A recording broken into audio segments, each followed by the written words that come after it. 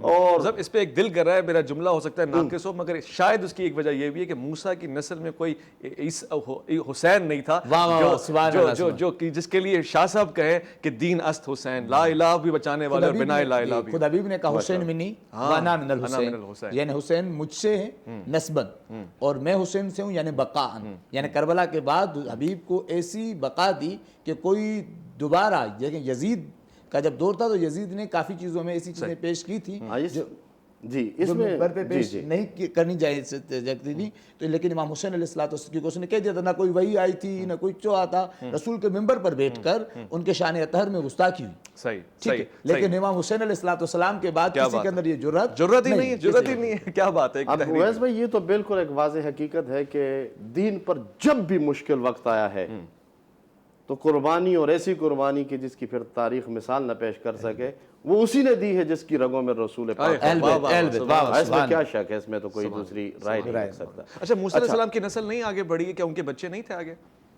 جناب موسیٰ کی نسل کے بارے میں ہمارے ہاں جو روایات ہیں اس سے یہ ظاہر ہوتا ہے کہ جناب موسیٰ کی نسل آگے نہیں بڑھی. اچھا ٹھیک ہے, بنی اسرائیل کا سلسلہ الگ تھا, لیکن جناب موسیٰ کی اپنی نسل نہیں تھی. ممکن ہے کہ اس کے مقابل میں روایات ہوں, لیکن ہمارے یہاں جو روایتیں ہم نے. ٹھیک ہے مفتی صاحب, تو پھر آپ کے جانشین جناب ہارون قرار پائے یا پھر اس کے علاوہ کوئی اور وسیع قرار پایا, آپ کے شاگردوں میں سے کوئی امام بنا؟ حضرت ہارون کے بارے میں ہماری کتب میں یہ ہے کہ ان کا وصال حضرت موسیٰ علیہ السلام سے قبل ہی ہو چکا تھا. اچھا, اس کے لیے جناب یوشع نے. تو آپ نے جو سوال کیا تھا وہ یہی سوال تھا کہ اس کے بعد اس کو کنٹینیو کیسے کیا جو احکامات جناب موسیٰ لے کر آئے تھے. حضرت موسیٰ علیہ السلام نے دیکھا, جب قوم کی حالت کو دیکھا تو نہایت غضبناک ہوئے اور اپنے بھائی کو پکڑا بھی, اور ان کو پھر یہاں سے بالآخر وہ نکلے اور پھر جا کر انہوں نے بنی اسرائیل میں پھر نئے طریقے سے تبلیغ کی اور اس سلسلے کو آگے جاری بڑھایا۔ اچھا، اور یہ جب ہم اس کو دیکھتے ہیں کلوز اپ میں تو جناب موسیٰ علیہ السلام کی عمر بڑی طویل ہے، بڑا آپ نے عرصہ پایا خدمت کا، ایک مسلسل ہجرت ہی رہی ہے، یہاں تک کہ آپ کی قوم کو من سلوہ بھی آتا رہا تو انہوں نے کہا نہیں وہی پیاز چاہیے، وہی کھانا چاہیے۔ اس سے قوم کا مزاج پتہ لگتا ہے، مگر نبی کو لیے بڑا صابر ہونا اور بڑا برداشت کرنے والا نظر آتا ہے۔ جناب موسیٰ کی فضیلت یہ کون سی ہے کہ آپ کلام کیا کرتے تھے؟ کلیم اللہ کیوں کہتے ہیں؟ کوئی خاص مقام پہ جا کے کلام کیا کرتے تھے؟ جی، جناب حضرت موسیٰ علیہ السلام کی قوم کی اگر بات کریں تو اس قوم کا کام ہی یہ تھا کہ ہر چیز میں نقطے نکالنا، اچھا، ہر چیز میں بات کرنا، نقطے نکالنا۔ اب دیکھیں سیدھی سی بات تھی کہ حضرت موسیٰ علیہ السلام نے اللہ کے فرمان کے مطابق ان سے کہا کہ ایک گائے ذبح کر دیں اور اس کا گوشت اس مردے پہ ماریں تو وہ زندہ ہو جائے گا۔ تو انہوں نے کہا کون سے رنگ ہو؟ گائے کا رنگ کیا ہو؟ اب اگر یہ رنگ نہ پوچھتے تو ان سے کسی نے یہ مطالبہ نہیں کیا تھا کہ رنگ کیا ہو۔ انہوں نے کہا اس کی عمر کیا ہو، اس نے کھیتی باڑی کا کام کیا ہے یا نہیں۔ دیکھیں اب سیدھی سی بات تھی، اس لیے حضور نے ہمیں یہ تعلیم دی۔ حضور نے فرمایا ان اللہ کرہ لکم ثلاثا، کہ 3 چیزیں اللہ تعالیٰ نے تمہارے لیے ناپسند کی ہیں۔ ایک کیلو کال کرنا، اچھا، کثرت سوال کرنا، اضاعت المال، مال کو ضائع کرنا۔ اچھا، تو حضور نے ایک اور موقع پر فرمایا کہ حضور نے فرمایا جس وقت حج فرض ہوا تو آقا کریم امام الانبیاء علیہ الصلوۃ والسلام نے ارشاد فرمایا کہ اللہ نے تم پر حج فرض کر دیا ہے۔ صحابہ میں سے ایک صحابی نے پوچھا کہ یا رسول اللہ صرف اس سال یا ہر سال؟ حضور خاموش رہے۔ صحابی نے پھر پوچھا کہ اے اللہ کے حبیب صلی اللہ علیہ وسلم، آپ نے کہا کہ حج فرض ہو چکا ہے، تو کیا اس سال یا ایک سال زندگی میں، یا پھر جس کے پاس استطاعت ہو تو زندگی میں جب بھی حج کے ایام آئے تو حج ہر مرتبہ کرے؟ حضور پھر خاموش رہے۔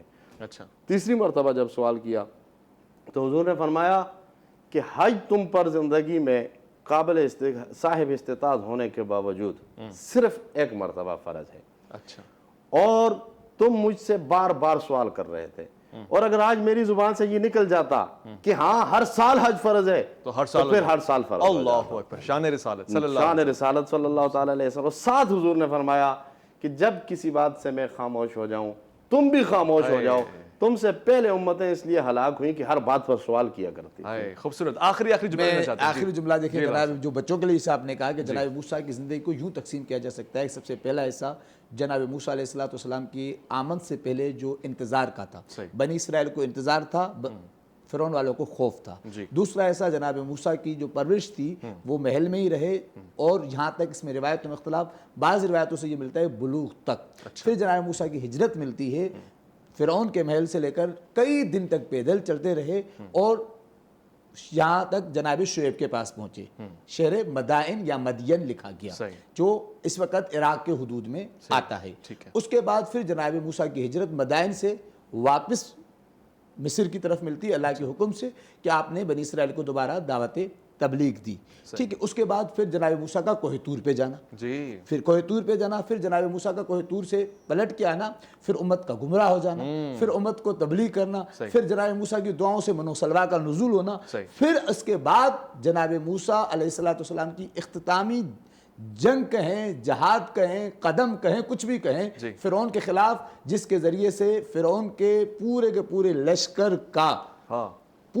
لشکر کا دریائے نیل میں غرق ہونا اور جناب موسیٰ کا فتیاب ہونا، اور جناب ہارون کا جناب موسیٰ کی زندگی میں چلے جانا، اور جناب یوشع بن نون کا ان کا وسیع قرار پانا۔ یہاں پہ آخری بات اور اختتام پذیر کہوں گا کہ جب ختم نبوت پہ بات آتی ہے تو اسی حدیث کا سہارا لیا جاتا ہے جو تعلق جناب موسیٰ سے اور رسول خدا سے رکھتی ہے۔ آپ نے فرمایا یا علی انت منی بمنزلت ہارون من موسیٰ الا انہ لا نبی بعد۔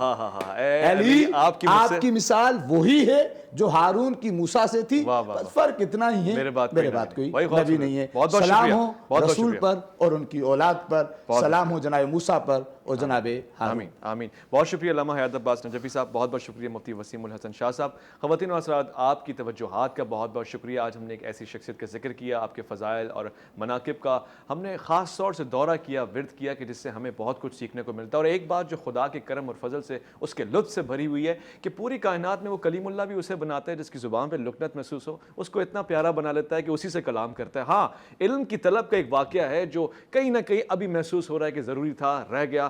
اتنا ضرور بتا دوں کہ ایسا نبی جو اللہ سے کلام کر کے علم لیتا ہو وہ بھی طلب علم کے خاطر سمندروں میں جاتا ہے اور خضر کے پاس جا کے آپ پہ ہمارا سلام ہو طلب علم کرتا ہے اور وہاں پہ ایک خاص علم ان کو سیکھنے کو ملتا ہے. میں لوٹ کر آؤں گا اسی پروگرام کی سیریز کو کنٹینیو رکھتے ہوئے. انشاءاللہ کوشش ہوگی کہ قصص الانبیاء اور خاص طور سے ان واقعات میں آپ کو لے کے جائیں اور اپنے قوم اور اپنے معاشرے کی ایسی احسن تعمیر اور ترقی اور خوبصورت مستقبل دیکھیں. اپنا بہت خیال رکھیں گے, آپ اپنے سے بڑھ کے خیال رکھیں گے ملک پاکستان کا, اللہ کے فرمان کا. اللہ کی امان میں.